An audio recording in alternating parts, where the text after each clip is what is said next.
आप सबको जय मसीह की अजीज़ों। मैं सुमन विश्वासमल आ गई हूँ फिर से आपके सामने मेरे आज के इस वीडियो को लेकर। और मेरे आज के इस वीडियो में फिर से मैं आप सबका स्वागत करती हूँ। इससे पहले कि मैं ये वीडियो शुरू करूँ, आप सब लोगों को हैप्पी मदर्स डे। हम सब जानते हैं कि आज का दिन महिलाओं के लिए बहुत ही खास दिन है, खासकर वो महिलाएं जो माँ है। और माँ का नाम आते ही एक बहुत ही प्यार से भरी हुई, ममता से भरी हुई स्त्री हमारे मन के अंदर आती है। एक ऐसी स्त्री जो अपने बच्चे के लिए सब कुछ करने को तैयार होती है। क्या कभी हमने ये सोचा है कि एक स्त्री के मन में, एक माँ के मन में इतना सारा प्रेम कहाँ से आ गया? हम सब जानते हैं कि जब परमेश्वर ने मनुष्यों को बनाया तब उसने मनुष्य को अपने स्वरूप में बनाया, यानी कि अपने स्वभाव और अपने रूप में। और यही कारण था कि स्त्री और पुरुष के मन में बहुत सारा प्रेम और बहुत सारा अपनापन परमेश्वर ने दिया। लेकिन हम सब ये भी जानते हैं कि परमेश्वर ने पहले आदम और हव्वा को जिस वृक्ष का फल खाने को मना किया था, उन्होंने वही फल को खाया और फिर पाप उनके जीवन में आ गया। और इसकी वजह से क्या हुआ? मनुष्य परमेश्वर से अलग हो गया। लेकिन परमेश्वर से अलग होने के बाद मनुष्य ने अपनी खुद की बुद्धि के अनुसार जीवन जीना शुरू कर दिया। और जब मनुष्य अपनी खुद की बुद्धि के अनुसार चलने लगा, तब मनुष्य के जीवन में बहुत सारे पाप आ गए और उसका स्वभाव भी बहुत बुरा होता चला गया, क्योंकि उसके अंदर बहुत सारी बुराइयां आ गई थी। लेकिन था तो वो परमेश्वर के ही स्वरूप में बना हुआ, इसीलिए बुरे स्वभाव के साथ साथ मनुष्य के अंदर बहुत अच्छा स्वभाव भी था, ममता से भरा हुआ स्वभाव भी था। जहां आदम पृथ्वी पर अपने कामकाज को करने लगा, वहीं हव्वा यानी कि उसकी पत्नी घर के कामकाज में लग गई। और उसके बाद उनके ज़रिए से ज़मीन पर मनुष्य बढ़ते चले गए। जब कोई स्त्री किसी बालक या बालिका को जन्म देती है, अपनी खुद की बुद्धि के हिसाब से वो उसकी परवरिश करती है। और यही कारण है कि जब वो बालक या जब वो बालिका बढ़ते हैं, तब वो अपनी माँ से बहुत सारी अच्छी बातें तो सीखते हैं, लेकिन इसके साथ ही साथ वो अपनी माँ की बहुत सारी ऐसी बातें भी ग्रहण कर लेते हैं जो उनको ग्रहण नहीं करना चाहिए। और इस बीच में, क्योंकि माँ तो अपने बच्चे के प्रेम में भरी होती है और उसे उसकी कोई गलतियाँ नज़र नहीं आती, और अगर उसको उसकी कोई गलती नज़र भी आती है तो वो उसको नज़रअंदाज करती है, वो उसको देखना नहीं चाहती। और यही कारण है कि वो बालक और वो बालिका इसी तरीके से बड़े हो जाते हैं। और ऐसे में लोग उसकी माँ की गलतियों को निकालना शुरू कर देते हैं। एक ऐसी स्त्री की, एक ऐसी माँ की गलतियाँ निकालना शुरू कर देते हैं जिसने अपनी पूरी जान से, पूरे मन से, पूरी आत्मा से बहुत सारे त्याग करके अपने बच्चे को बड़ा किया था। और ऐसे में वो स्त्री दुखी हो जाती है कि इतनी मेहनत करने के बाद भी उसके बच्चे लायक नहीं बन पाए। ऐसे में कोई माँ क्या करे जिससे कि उसके बच्चे बड़े होने के बाद परमेश्वर के गवाह बन सके, क्योंकि परमेश्वर की पहली इच्छा यही है कि हम मनुष्य अपने स्वभाव से, अपनी बातचीत से परमेश्वर के गवाह बने। ऐसे समय में परमेश्वर चाहते हैं कि हर स्त्री, हर माँ परमेश्वर को ग्रहण करे, परमेश्वर के स्वभाव को ग्रहण करे, परमेश्वर को अपने आप को पूरी तरीके से समर्पित कर दे, परमेश्वर से बुद्धि और समझ को मांगे। एक ऐसी बुद्धि और समझ को जिसको पाने के बाद कोई भी माँ, कोई भी स्त्री अपने बच्चों को अच्छी से अच्छी वो शिक्षा दे सके जो परमेश्वर उनसे चाहते हैं। और जब ऐसी माँ या स्त्री जब परमेश्वर को ग्रहण करती है और उसके मुताबिक अपने बच्चों को बड़ा करती है और वही बच्चे परमेश्वर के गवाह बनते हैं, तब उस माँ को धन्य कहा जाता है। उस माँ की प्रशंसा करी जाती है और जीवन की अंतिम सांस तक वो माँ आनंद से भरी रहती है और जिंदगी के बाद भी वो परमेश्वर की शांति में हमेशा के लिए चली जाती है। ऐसी ही दो स्त्रियों का जिक्र पवित्र वचन यानी कि बाइबल में है। पहली स्त्री थी मरियम और दूसरी स्त्री थी रूथ।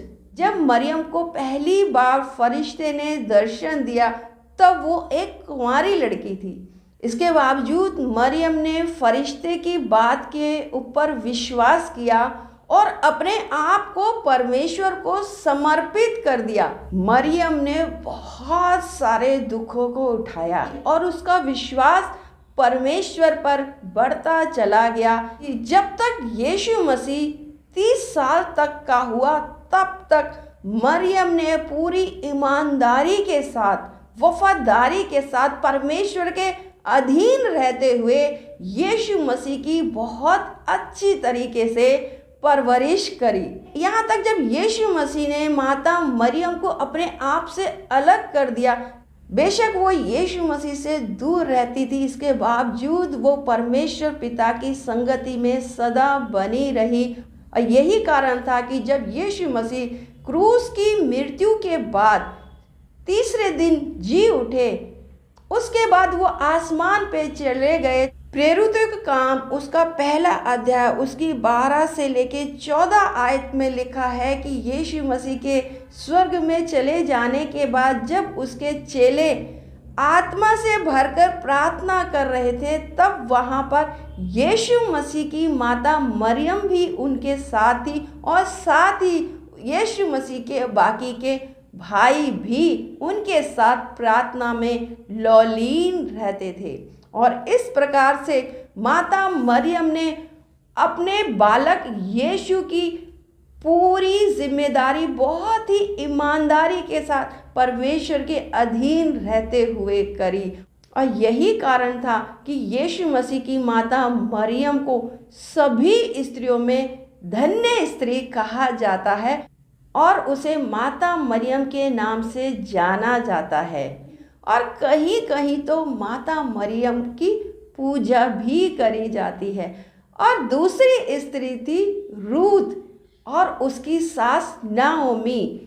जब हम नाओमी और रूथ के बारे में पवित्र बाइबल में से पढ़ते हैं तो हम पाते हैं कि किस प्रकार से वो एक दूसरे के साथ जुड़ी रही। जहाँ पर रूथ ने अपनी सास नाओमी की बात को माना, उसकी हर आज्ञा को वो पूरा करती थी, उसके पीछे पीछे चलती थी। वहीं नाओमी जो थी अपनी बहू यानी रूथ को बेटी करके पुकारती थी। ऐसी क्या चीज़ इन दोनों के अंदर थी जिसने इन दोनों स्त्रियों को पूरी तरीके से जोड़ रखा था? वो चीज़ थी परमेश्वर का प्रेम। हाँ अजीजों, नाओमी परमेश्वर के प्रेम से पूरी तरीके से भरी हुई थी क्योंकि वो परमेश्वर का भय मानती थी। नाओमी अपनी बहुओं को बेटी कहकर पुकारती थी और जब उसका पति मर गया और जब उसके दोनों बेटे भी मर गए तब नाओमी और उसकी दोनों बहुएं अकेली रह गई। तब भी नाओमी ने अपनी बहुओं की चिंता करी और इसी चिंता के चलते उसने अपनी दोनों बहुओं को वापस अपने घर जाने के लिए कहा, क्योंकि नाओमी चाहती थी कि वो दोनों बहुएं वापस अपने घरों में जाएं और दोबारा से शादी करें और अपने घर को बसाएं।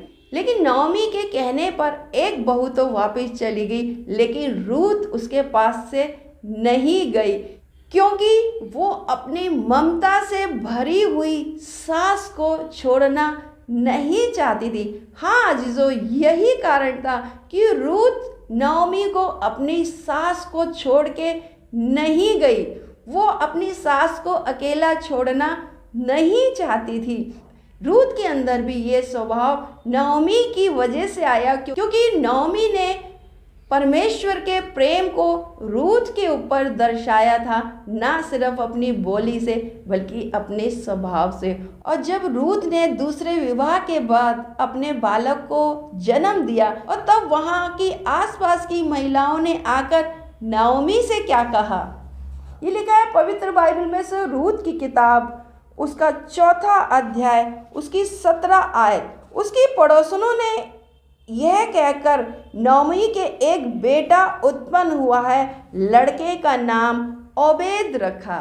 और वहाँ की पड़ोसने नौमी की बहुत ही प्रशंसा करने लगी और वो दोनों स्त्रियां समाज में प्रशंसा पाने के योग्य पूरी तरीके से बन गई, क्योंकि उन्होंने परमेश्वर का प्रेम अपने स्वभाव से और अपनी बोली से दिखाया। आज जो हमने देखा कि किस प्रकार से जहाँ पर माता मरियम ने परमेश्वर के प्रेम को ग्रहण करके ये साबित किया कि माँ क्या होती है, नाओमी और रूथ ने भी बहुत सारे लोगों की प्रशंसा को प्राप्त करा। आज का वचन हमें ये सिखाता है, चाहे हमने बच्चों को जन्म दिया है या हमने बच्चों को जन्म नहीं भी दिया है, तो भी हमारी पहली ज़रूरत ये है कि हम अपने परमेश्वर की नज़दीकी में जाएं, अपने आप को पूरी तरीके से समर्पित कर दें और परमेश्वर से उसका प्रेम, उसकी समझ और उसकी बुद्धि मांगे।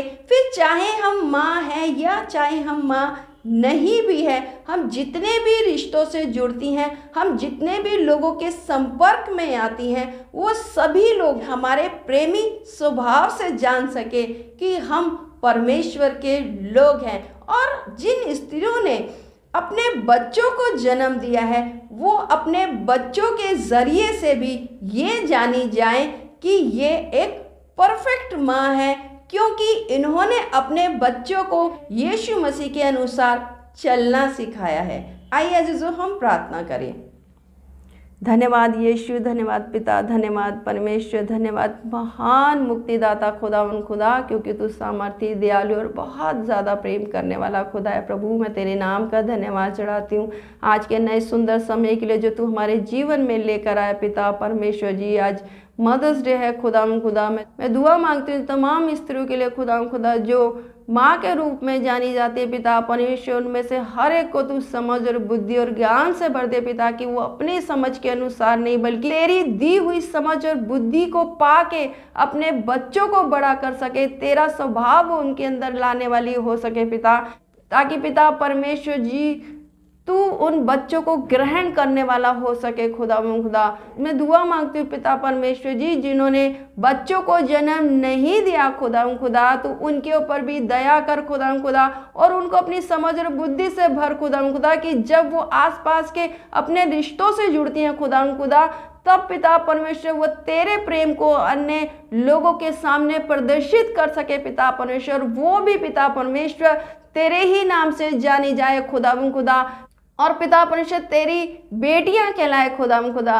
सब कुछ तेरे हाथ में सौंपती दुआ मांगती हूँ हर एक उस इंसान के लिए जो पिता परमेश्वर मेरे साथ दुआ में शामिल है प्रभु जी, जो मेरी वीडियो में शामिल है प्रभु जी, तो उनमें से हर एक के साथ होना, हर एक का निगहबान होना पिता परमेश्वर, उनके अजीजों के साथ होना परमेश्वर, उनके जीवन को संभाल लेना खुदा, उनके जीवन की हर घटी कमी परेशानियां उनके जीवन से दूर हो जाए खुदा, और वो पिता परमेश्वर तुझ में पिता परमेश्वर वो सब कुछ पा जाए जो वो तुझसे चाहते हैं। यीशु मसीह जी तेरे हाथ में हर एक को सौंपते हुए पवित्र यीशु मसीह के नाम से मांग लेती हूँ, आमीन। आप सबको जय मसीह की एक बार फिर से आप सबको हैप्पी मदर्स डे।